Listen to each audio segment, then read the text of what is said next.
తల్లిదండ్రులు కావాలని మీ కలను సాకారం చేసుకోండి. ఓఎస్ఎస్ ఫర్టిలిటీ వారి తక్కువ ధర సంతానోత్పత్తి చికిత్సతో అపాయింట్మెంట్స్ కొరకు కాల్ చేయండి 7825893604. బెదిరిస్తున్నారు పెన్షన్ ఇవ్వరంటే వాళ్ళ తాత సొత్తు. నేను అనుకుంటే నీకు ఒక్కడికి పెన్షన్ వచ్చేదా? ఒకటే చెప్తున్నా, ధర్మానికి ధర్మం, న్యాయానికి న్యాయం, దెబ్బకు దెబ్బ తీయడానికి కూడా సిద్ధంగా ఉన్నాం. ఏం తమిళ అవునా కాదా? ధర్మాన్ని కాపాడుకుంటే ఆ ధర్మం మనల్ని కాపాడుతుంది. అందుకని ఒక్క ఎగ్జాంపుల్ చెప్తున్నా, గోపాలపురం గట్టిగా కేకేసి తినపడేది పోలవరం, అవునా కాదా? ఇక్కడే కాలువ పోతా ఉందా లేదా పోలవరం కాలువ? నేను అడుగుతున్నా మిమ్మల్ని, ఈ పోలవరం ప్రాజెక్టు ఆంధ్రప్రదేశ్ రాష్ట్రానికి ఒక వరం లాంటిది. మీరు ఒక్కసారి ఆలోచించండి, దేశంలోనే అతిపెద్ద ప్రాజెక్టు, 50 లక్షల క్యూసెక్స్ ఆఫ్ నీళ్లు, పెద్దగా ఫ్లడ్ వస్తే నీళ్లు వస్తాయి. ఆ ప్రాజెక్ట్ ఏదైనా ప్రమాదంలో పడితే తూర్పు గోదావరి, పశ్చిమ గోదావరి చాలా భయంకరంగా తయారయ్యే పరిస్థితి వస్తుంది. ఇది ఒక మల్టీపర్పస్ ప్రాజెక్ట్. ఇది 2000 టీఎంసీ నీళ్లు మనం వాడుకునే అవకాశం ఉంది.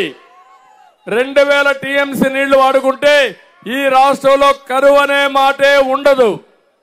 నేను అందుకే ఆలోచించా, మనకు ఈ ప్రాజెక్ట్ ని బైఫర్కేషన్ లో పెట్టారు. రాష్ట్రం విడిపోయినప్పుడు ఈ రాష్ట్రానికి న్యాయం చేయాలని పోలవరం ఇచ్చారు. నేను ఆ రోజు ఒకటి అడిగాను ప్రధానమంత్రి గారిని, ఇప్పుడు కాదు 2014లో నేను ఇక్కడ గెలిచాను.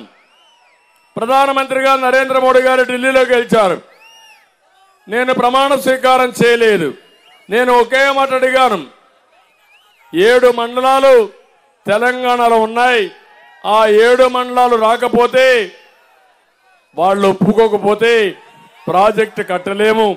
అందుకనే మీరు దయ ఉంచండి, ముందు 7 మండలాలు మాకు ఇస్తేనే ప్రమాణ స్వీకారం చేస్తానని ప్రధానమంత్రి గారు చెప్పి కేబినెట్ లో ఆర్డినెన్స్ తీసుకొచ్చి పార్లమెంటు సమావేశాల కంటే ముందు తెలంగాణ నుంచి 7 మండలాలు తెచ్చినటువంటి వ్యక్తిని నేనే. దూరదృష్టితో పనిచేశాను.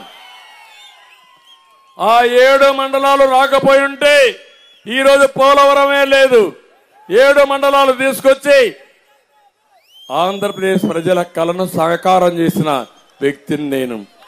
మీరు ఒకసారి చూడండి, 28 సార్లు ఆ ప్రాజెక్టు దగ్గరికి వచ్చాను. దగ్గర మీరు ఒకసారి చూస్తే 82 సార్లు వర్చువల్ గా సమీక్ష చేశాను. 414 రోజుల్లో డయాఫామ్ వాల్ పూర్తి చేశాను. 72% పనులు పూర్తి చేశాను. 11,600 కోట్ల రూపాయలు ఖర్చు పెట్టిన ఘనత తెలుగుదేశం ప్రభుత్వంది. కేంద్రం కూడా రియంబర్స్ చేశారు. అలాంటి ప్రాజెక్ట్ ని మీరు ఒక్కసారి చూస్తే, ఈ జగన్మోహన్ రెడ్డి చెప్పాడు పోలవరాన్ని పూర్తి చేస్తానడా లేదా అని మిమ్మల్ని అడుగుతున్నా. చేస్తానడా లేదా? వస్తానే 2021 పూర్తి చేస్తానడా లేదా? మళ్ళీ 22కి మార్చాడా లేదా? ఇప్పుడు ఎప్పుడు పూర్తి చేస్తారని చెప్పే పరిస్థితిలో ఉన్నాడా? ఈరోజు డయాఫామ్ వాల్ని కొట్టుకుపోయేట్టుగా చేశాడు. కాఫర్ డ్యాములు నాశనం చేశాడు. గైక్ బండ్ని పూర్తిగా నిర్వీర్యం చేశాడు. ఒక సైకో ముఖ్యమంత్రి రాష్ట్ర ప్రయోజనాలు ఏ విధంగా తాకట్టు పెడతాడో ఒక్కసారి మీరంతా ఆలోచించండి. నువ్వేం చేశావు? అలాంటి ముసలి వాళ్ళని చంపేసి శవ రాజకీయాలు చేస్తావా జగన్మోహన్ రెడ్డి అని అడుగుతున్నా. ఇది శవ రాజకీయం అవునా కాదా అని మిమ్మల్ని అడుగుతున్నా. దీన్ని ఆమోదిస్తారా అని మిమ్మల్ని అడుగుతున్నా. అందుకే నేను ఒకటే చెప్తున్నా, ఇలాంటి నీచమైన రాజకీయాలు చేయొద్దు. రాష్ట్రాన్ని వల్లకాడు చేయొద్దు, శ్మశానం చేయొద్దు. ఇది మంచిది కాదు. ఇప్పటికైనా చెప్తున్నా, మీ డిఎన్ఏలో, వైసీపీ డిఎన్ఏలో శవ రాజకీయాలున్నాయి. తెలుగుదేశం డిఎన్ఏలో సేవా రాజకీయాలున్నాయి.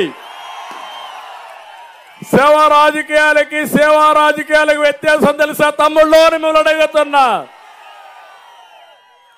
నీకు మనుషులు చంపేసి తద్వారా సానుభూతి పొందాలని వేరే వాళ్ళ పైన నేరం.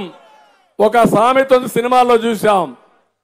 వీళ్లే చంపేస్తారు, వీళ్లే డెడ్ బాడీకి దండేస్తారు, వీళ్లే వేరే వాళ్ళ పైన ఆరోపణలు చేస్తారు. ఏమి నాటకాలయ్యా? పాత నాగభూషణ్ ఉండేవాడు, పాత విలన్ సినిమాల్లో, తెలుగు సినిమాలో. నాగభూషణానికంటే మించిపోతున్నారు మీరు. నీ ఆటలు సాగనీయం. ఆంధ్రప్రదేశ్లో నీ ఆటలు సాగవు. నన్ను ఆరోపించే మునుపు ఏదైనా కేసులు పెడితే ఈ 32 మంది చనిపోయారంటే ముద్దాయి నెంబర్ 1 ముఖ్యమంత్రి, తర్వాత అధికారులు. అవునా కాదా? ఎందుకు ఈరోజు చూశారు? నిన్న నేను తిట్టాను, ఒక మాట చెప్పాను. మీరు ఇవ్వకపోతే మా పెన్షనర్స్ అందరికీ, పింఛన్దారులకు విజ్ఞప్తి చేస్తున్నా, నేను వస్తానే ఈ నెల నుంచే 4000 రూపాయలు ఇస్తానన్నా.